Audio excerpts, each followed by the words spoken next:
Bienvenidos. Estas son las noticias más destacadas de la OEA. Esto es OEA News, el informativo de la Organización de los Estados Americanos.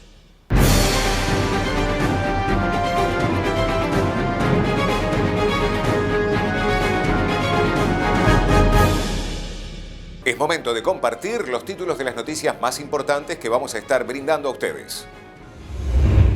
Quinta Conferencia Nacional de Políticas para las Mujeres reunió en Brasilia a más de 4.000 mujeres.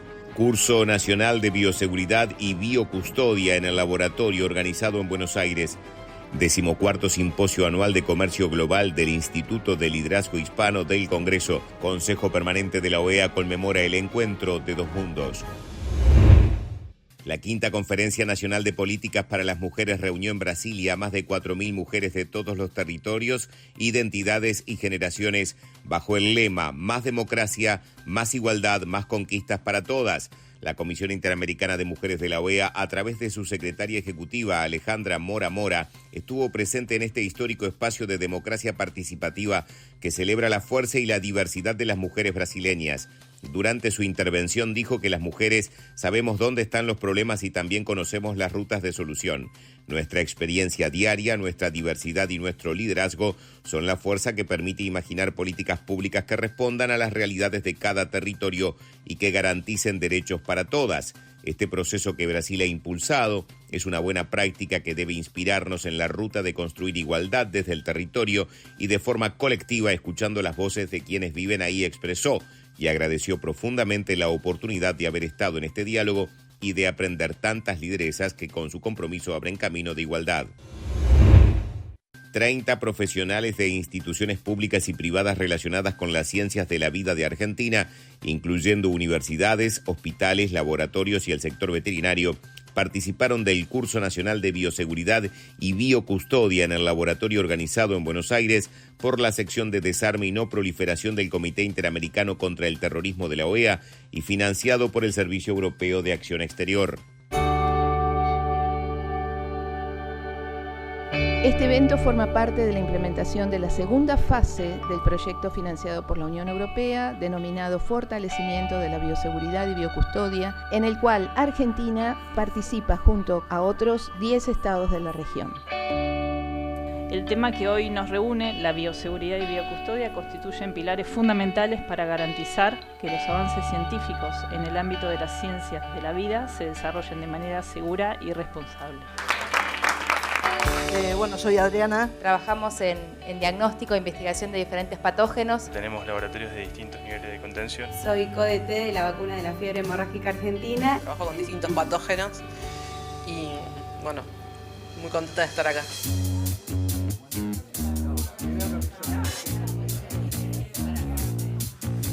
Estoy aprendiendo un montón de conceptos nuevos sobre bioseguridad y biocustodia que me van a servir para implementar en la institución en la que pertenezco.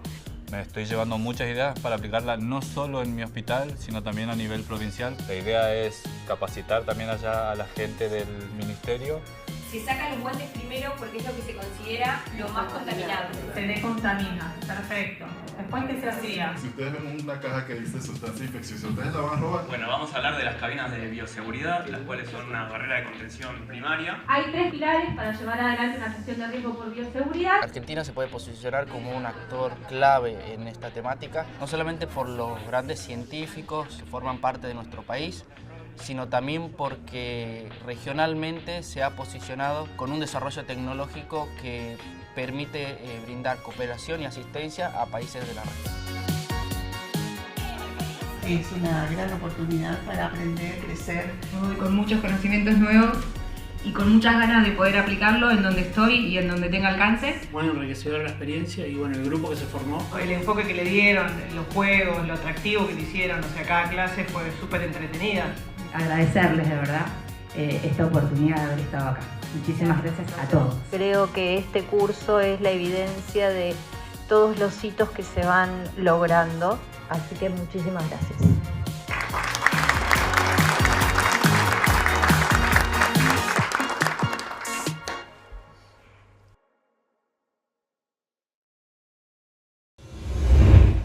El secretario general de la OEA, Albert Ramdin, participó en el 14º Simposio Anual de Comercio Global del Instituto de Liderazgo Hispano del Congreso. First of all, thank you very much for inviting me, Chairwoman Ross Lieutenant, and Marianne Gomez. Thank you very much for the introduction.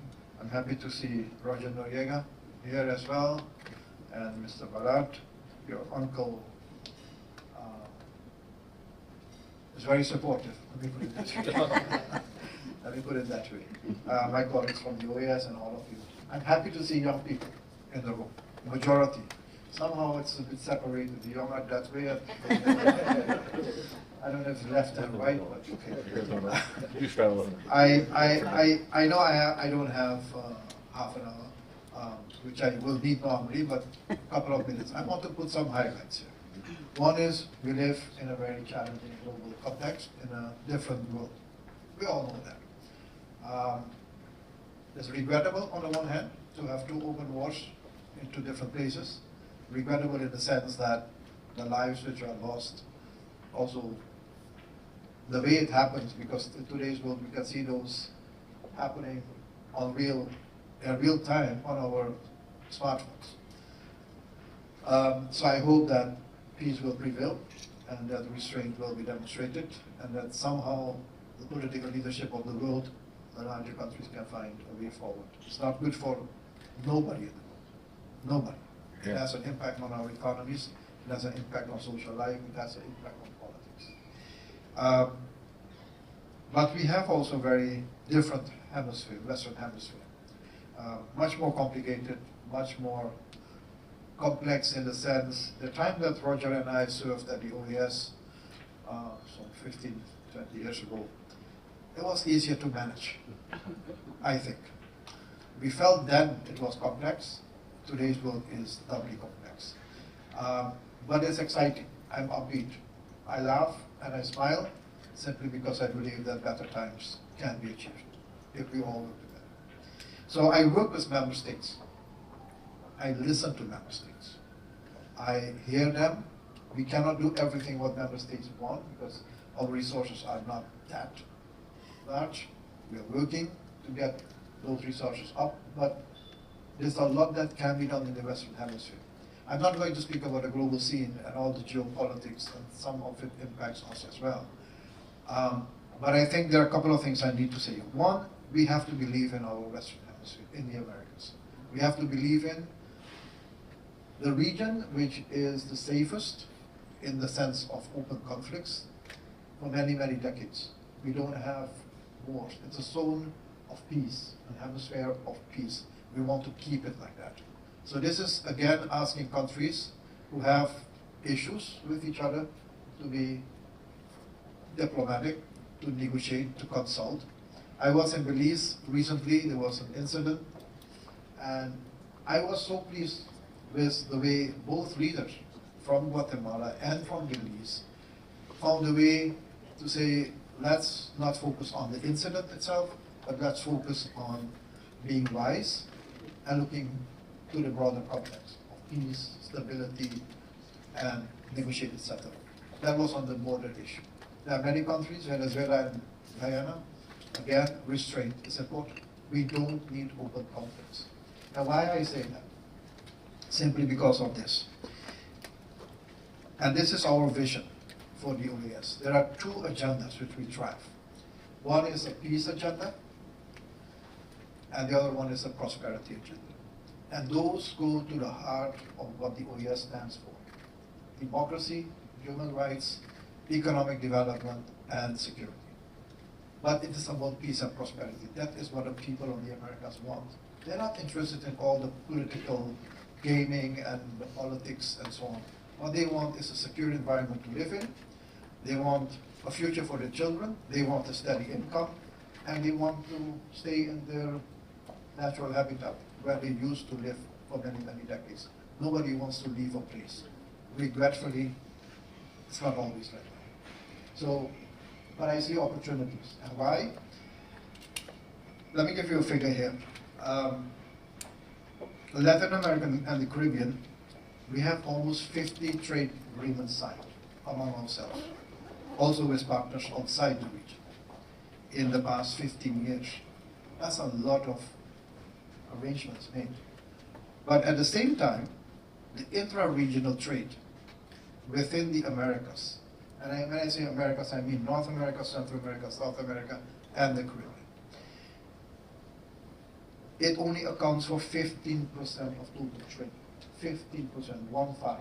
Compare that to Asia, 55%. Compare that to Europe, 68%. So here you see a challenge, but at the same time, we see an opportunity. But it means that there is growth potential. But it will require a lot to get everybody on the same page. Our focus, our leaders' focus, and I speak publicly and openly about this, and I don't mean anything negative towards leaders, but we cannot keep focusing on division, on what divides us. We must focus on what unites us.